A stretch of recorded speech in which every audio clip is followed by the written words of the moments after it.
Bonjour à tous mes chers terminales. D'abord, moi je vous souhaite une bonne année, une bonne année 2022 en espérant que vous pourrez avoir d'abord votre baccalauréat et qu'ensuite vous obtiendrez l'orientation que vous désirez pour après le bac. Alors malheureusement, j'ai des symptômes Covid, même si je pense que c'est pas le Covid, donc je tousse comme ça. Et donc le lycée m'interdit de revenir à l'école.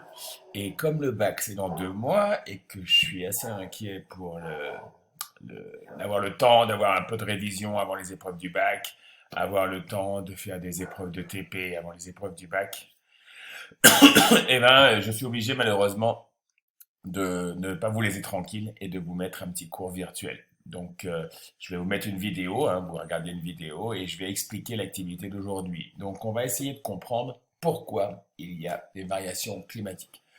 Donc, sur le canvas, c'est l'activité 41. Elle est sur 15 points. Vous avez ici le barème. Il y a 5 points pour le rôle des paramètres orbitaux, 5 points pour l'albédo, 5 points pour le CO2. L'idée, c'est de comprendre quels sont les phénomènes qui peuvent changer le climat sur Terre. On sait que le climat sur Terre, il n'a pas été stable, qu'il a connu de grandes variations, et comprendre un petit peu deux effets accélérateurs euh, des changements climatiques. Alors, la première chose, donc on va ouvrir le fichier. Donc, si vous n'avez pas le logiciel SimClima installé sur vos ordinateurs, ou si vous n'êtes pas au lycée, eh ben, vous cliquez sur ce lien, d'accord, et vous pouvez le télécharger. Soit, si vous avez Windows, vous cliquez ici. Si vous avez Mac, vous cliquez ici, d'accord. Donc, une fois que vous avez téléchargé le logiciel, on va regarder donc la petite activité, l'activité numéro 41.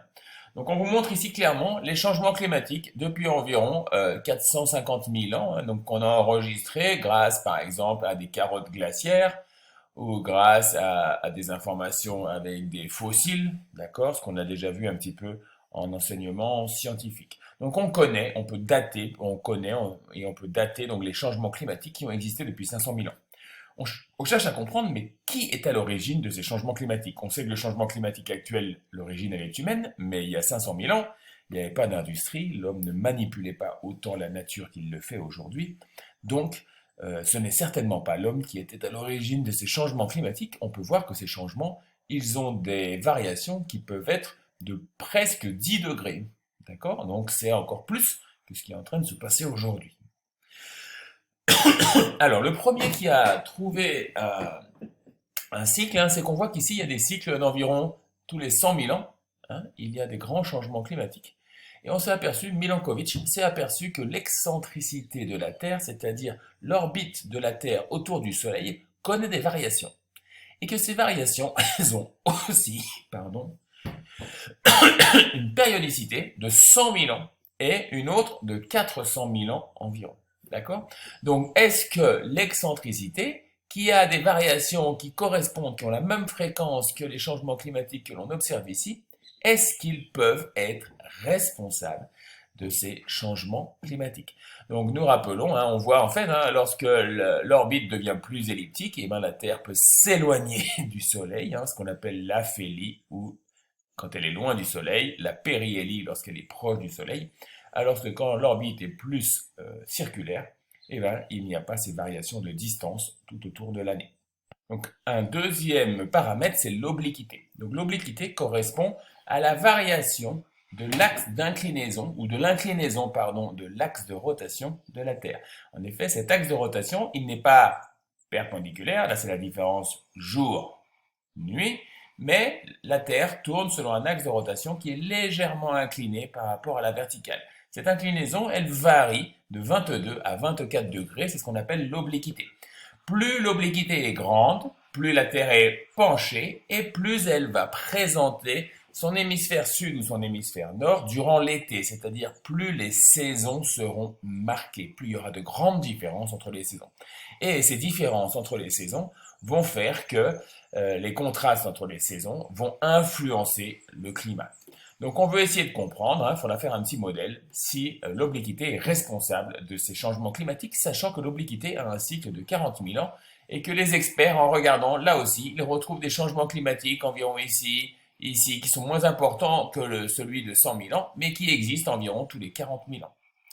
Le dernier phénomène, donc quand l'obliquité et l'excentricité vont dans le même sens au même moment, ça peut donner de grandes variations climatiques.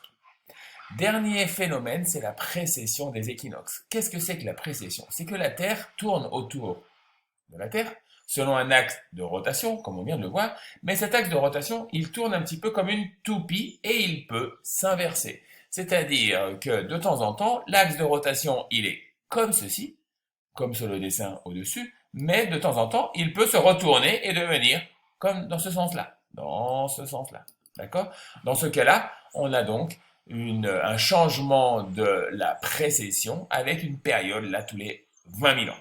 Vous pouvez regarder une petite vidéo sur YouTube et en particulier sur Red Puzzle avec une petite note pour voir si vous avez compris ces explications. L'idée maintenant, ça va être d'utiliser le logiciel de simulation SimClima ici pour vérifier si pardon, les paramètres orbitaux ont bien des influences sur les changements climatiques.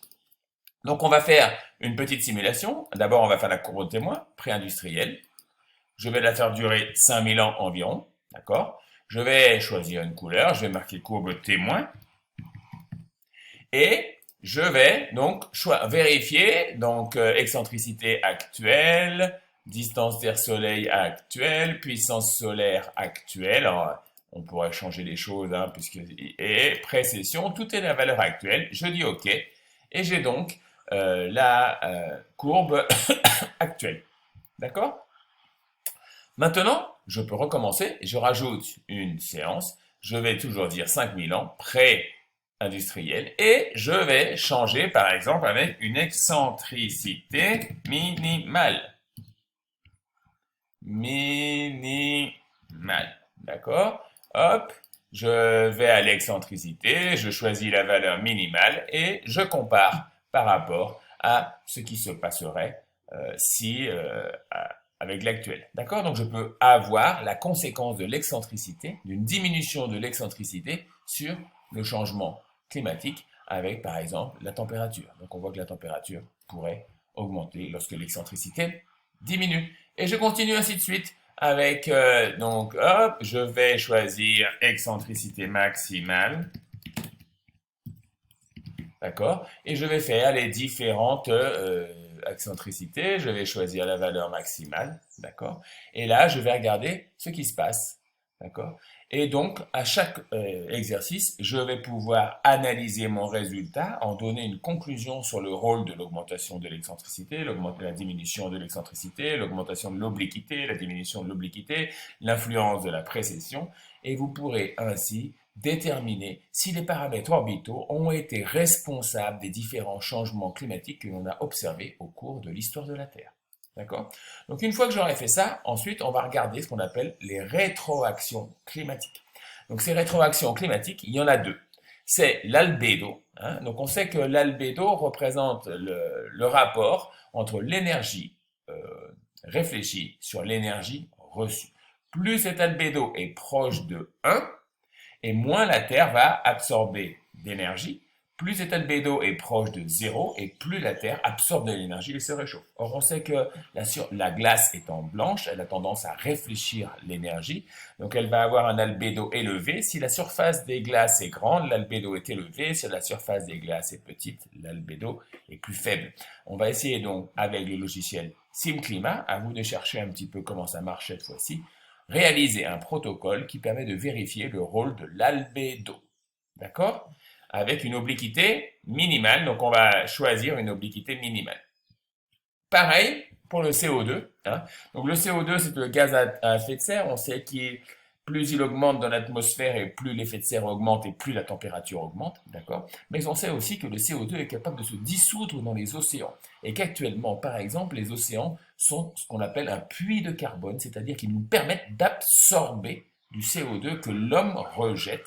Et donc une partie du CO2 rejeté par l'homme ne se retrouve pas dans l'atmosphère, heureusement pour nous, est absorbée par les océans et sera transformée par exemple en roche calcaire. Donc on veut comprendre le rôle des océans. Donc à vous de vérifier comment sur SimClima, je peux comprendre le rôle des océans par rapport à la dissolution du CO2. Vous avez un petit tableau ici. Il faut faire proposer un petit protocole et le réaliser sur SimClima. Donc voilà, c'est le but de l'exercice d'aujourd'hui. Je suis désolé pour les interruptions de tout. Je suis désolé d'avoir fait une vidéo qui a duré 10 minutes, alors que votre attention normalement ne dépasse pas 3 ou 4 minutes. Donc j'espère que vous vous êtes pas endormi. Et j'espère pouvoir revenir cette semaine, arrêter de tousser. Et je pense fort à vous. À bientôt!